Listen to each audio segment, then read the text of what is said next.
Icelandic study it's one of my favourite studies, and that was, they were the first people to want to construct a DNA biobank for the whole nation. And because of some work I'd done before many years ago, allegedly working with Brian Abel Smith, we used to sort of have a cup of tea together now and then. That was his research's help to his younger colleague, which was about studying pathology reports in hospitals, because at that point everything was disconnected, and not only were you only a foot if you went to see the podiatrists, and you were also only a head here or a shoulder there or a breast there, but there was actually no gathering together of the records. And so this was a completely mechanical job I was doing, but it gave me a devastating insight, because it was at the time of all the discussion of counterinsurgency and how that was done both in Project Camelot and in Northern Ireland.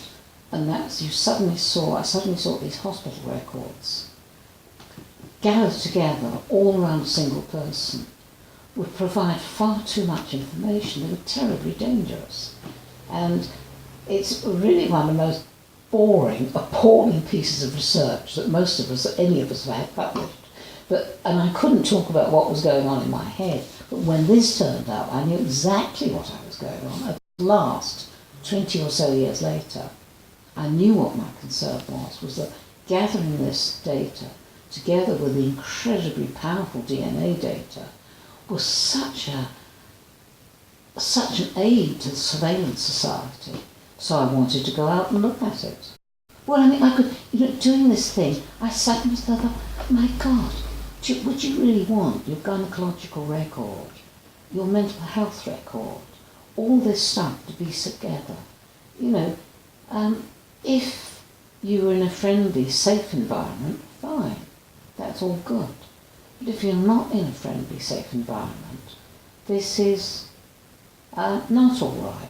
But for me, it was that pathology stuff. And I wouldn't want to bump into to have somebody have access to my mental health record, my gynecological record, my this record, my that record, and be able to put it together.